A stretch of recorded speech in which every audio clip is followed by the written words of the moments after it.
because my front frame rail is also the condensate tank, I don't want to weld this down to it, this being the center post where the gas will come into the cooling rail assembly. This is going to have to sit on top of it, and I'm going to create a floating foot that sits over it. I didn't know really what shape I wanted to run with, so I just started with a rough circle. Once I get some feet mounted off the bottom of it, I'll know where I can shape it from there, and I'll just cut off the excess, grind it away, and whatever it ends up being, it's good. But now that guy's all welded up, I've spliced these two tubes together. I'm going to go give this a water test real quick, and then get it fitted on the truck.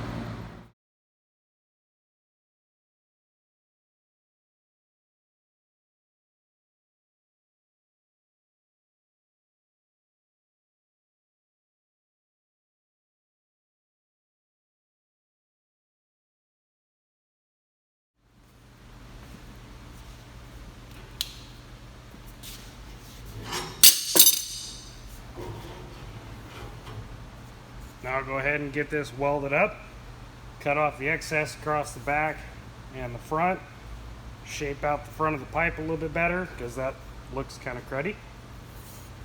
But nice little, pretty close to a friction fit. Because this is rolled corner piping that I used up here for the front of the frame, I can get an inside weld on both of these as well. So we'll go get this guy welded up. So now that we're working on the center post is larger in diameter than any of the corner posts, but we want our tubes that are coming off of it to be the same size as the corner post so that all of our tubing in between can all be identical sizing. We just want a little bit more flow in the center post. So now that we're going to joint dissimilar diameters of pipe, there's a whole bunch of mathematical equations you can use. The chop saw method will still work, but you're no longer cutting a 45-degree angle. Depending on the diameter of the pipe, that changes the angle that you cut it at. Or here's the hack way to do it. And I say hack, but this is just, let's say you need to joint some pipe like this and you don't have a chop saw. All you have a grinder is a cutoff wheel. You need to make this little guy. Piece of angle iron will always lay flat on a piece of pipe. It stays in an even plane. This one is about 3 inches long and a 1-inch tab hanging off of the side. You can make some notches in it, and it really doesn't matter what the distance of the notch is back from the tip of your little cutoff section here. All that matters is that when you lay it on the pipe, you can see where those notches are, because you're going to use this as a guide to scribe around the pipe. And all you have to do is set paint pen, marker, whatever you got for a marking device inside of that notch.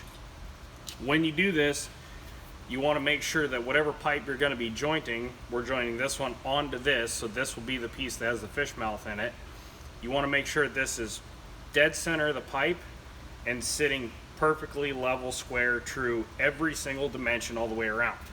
If you can do that like I do with just a single tack weld, it'll make this even easier. So let's go ahead and use this tool and scribe a line. And I find it easier to start at the bottom of the cut and come up. Just my preference.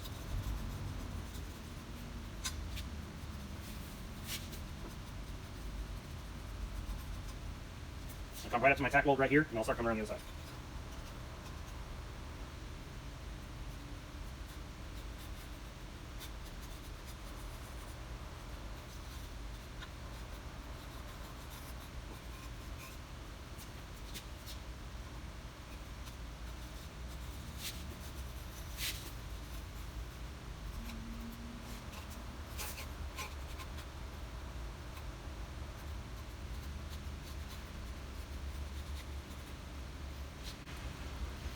Come right up to my tack weld, and I'll go ahead and connect those two.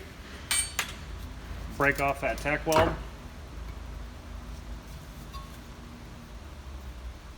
And there you can see the traced out fish mouth. Now if you only had a flat wheel, you can come right in here, cut all that off, face it off nice, and you got a nice bird's mouth, fish mouth, whatever people want to call it, to join onto your pipe. And then on our center post, we're gonna have 3 of these. We're gonna make sure they're in a nice even line. So I got 6 of these to make. See you in a minute. And there's the second side all welded up under water test.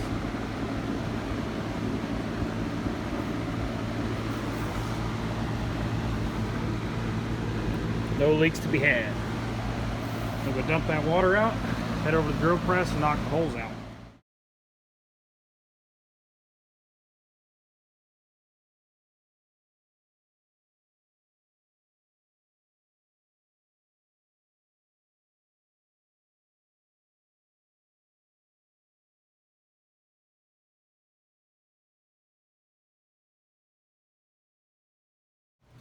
Yeah, that was fun. So there's all 4 corners welded on. Really like the way that corner looks.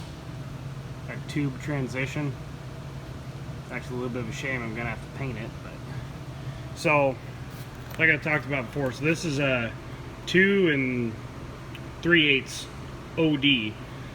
And the frame down here is 2-inch wide, 3/16 wall.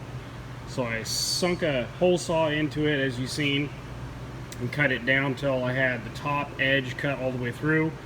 Slid it, busted it in half, knocked it out the bottom, retrieved it out with a magnet. Now, because the corner post is wider than the actual frame, you can see it actually does stick out that extra bit on either side. And because I had to break out the piece, I had to come down and actually fill a hole right here. But I think my welds are good. Nice and lined up. Let's see. Well, it's hard to tell on camera, but looks good to me. I got the foot on the center post all dressed up, looking pretty good. And that's exactly where it's gonna sit. Now I need a piece of 3-inch pipe to connect over to the heat exchanger body for the gas to come in. And I ran out of pipe, and I don't want to bring it in as a straight shot. I'd like to be able to sweep it in, because I'm trying to make sure on this truck that everything can flow really freely. So if I can, sweep into the center post, soft disperse, soft corner, straight down. The only hard turns are going to be down into the bottom rail. But every time it takes a corner, the gas should slow down velocity a little bit, shed some more soot, or if I suck char that far, should drop out, hopefully. But I don't have that piece of pipe. Well, I do, sitting over there underneath the bench in a pile of scrap, because I went and cut the tailpipe off of my truck. I was going to use that, because it's a perfect 90-degree 3-inch pipe, but it's so pitted that I don't want to use it. I am trying to make this look decent for being scrap metal, so probably go buy a piece of exhaust tubing to put that together this weekend. I need to go get some 2-inch Fernco caps for the 4 corner posts.